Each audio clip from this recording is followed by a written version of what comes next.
Okay. Well, now that we've done some openings, you have to realize there are times when you just got to get off stage, if you know what I mean. And we call these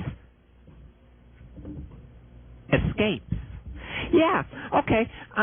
Some of your typical escapes are like, if you run over time and the show starts, you can say, well, I guess Fats and the gang wanted to play a show. Here we go.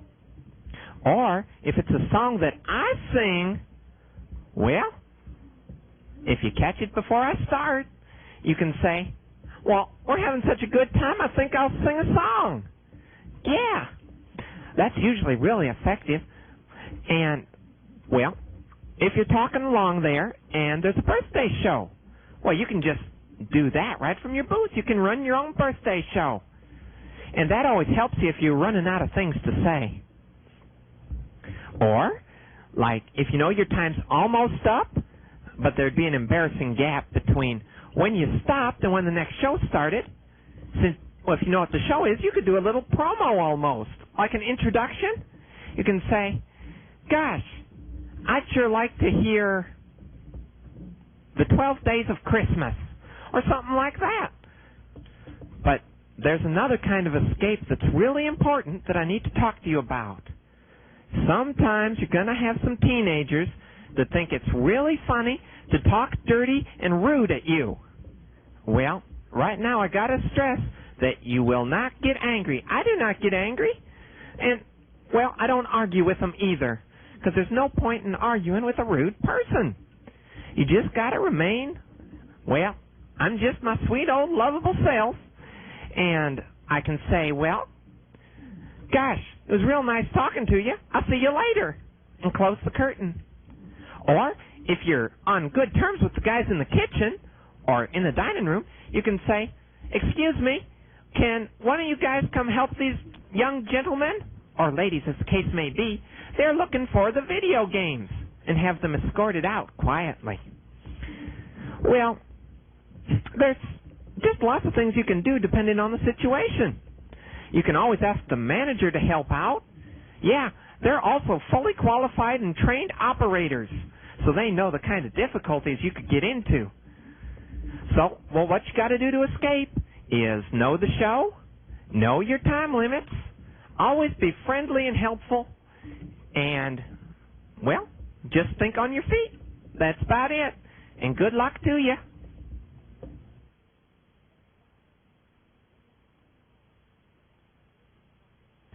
Okay, now we're going to do a little talking about scenarios, or existing conditions and what to do. The first one I'd like to talk to you about is if you say, hey, will everyone come on down and talk to Billy Bob? Only it's Friday night, and you get about 900 million kids. Well, when your mob's like that, probably the best thing to do is say, excuse me, Ramona, or whatever other dining room member you need, could you come down here and help me get things organized so I don't miss talking to any of my friends? That usually works pretty well.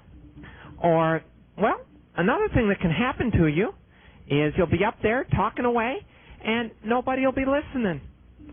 You have what has commonly been called dying on stage. It's a sad fact of life and will happen occasionally. There are things you can do, though. You can tell a story, or sing some songs, or do a nursery rhyme or something. You can tell your life story, or just ask if a dining room person will come talk to you. When everyone else sees that, they'll see that, well, it's not such a bad deal. Okay, now suppose you've got those 90 million kids on stage. Well, down by your stage, but what happens if they do get on stage? Then it's up to you to get them off. Probably the easiest way is to call that same cast member down. You know, the cast member can explain to them that they could get hurt on stage. And if mom or dad causes a fuss, well, just have the manager explain to them how the kids could get hurt. And I don't want any of my little friends to get hurt, you know?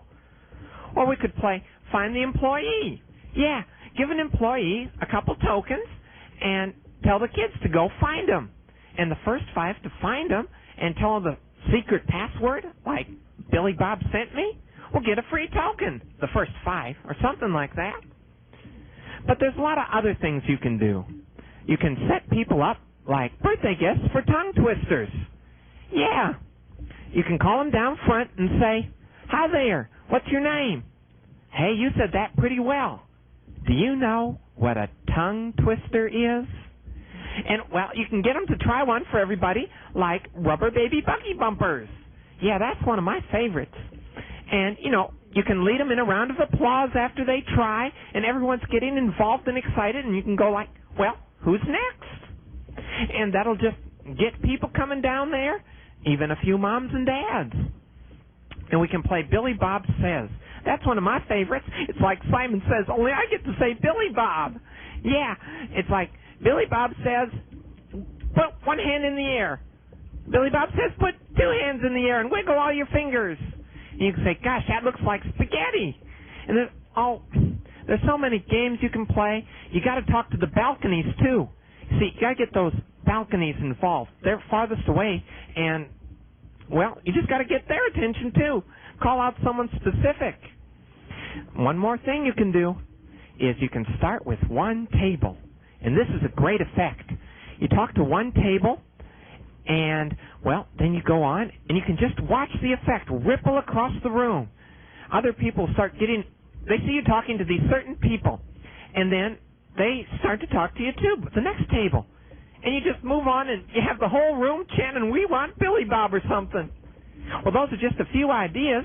I'm sure you can find lots more through experimentation and actual experience with people.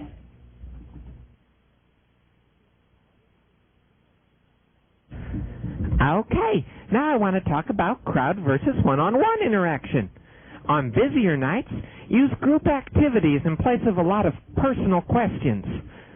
Avoid long conversations, and even if you get flustered, don't brush anybody off. They all want to talk to you, and Billy Bob wants to talk to all of his friends. And instead of calling individual names, you can ask all the Marys in the audience to stand up, or like that. Another important thing you can do is maintain order.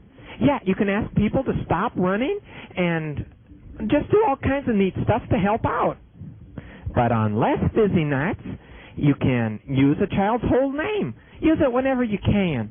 Parents sure do like to hear their child's name, especially coming from stage and Billy Bob.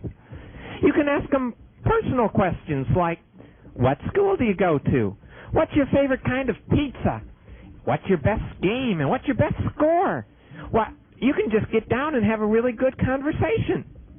But you got to remember, repeat everything the child tells you. Because, well, you can hear it, but the people in the balcony can't. So you got to say it so everyone knows exactly what's going on. And there's just a few more general suggestions. Mention as many people as you can. This gets everyone involved and makes them more apt to, well, interact with you. And on a really busy night, like on a weekend, you can get flustered and you can lose your temper. But don't do it. It won't solve anything and can only make things worse.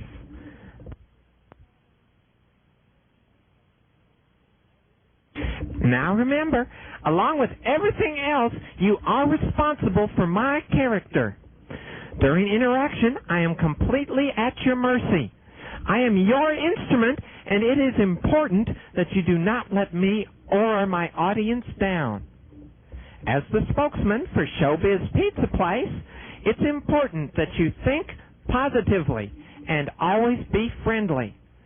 Don't forget, Showbiz Pizza Place is America's #1 family fun. See you around. Thanks, fellas. I couldn't have done it without you.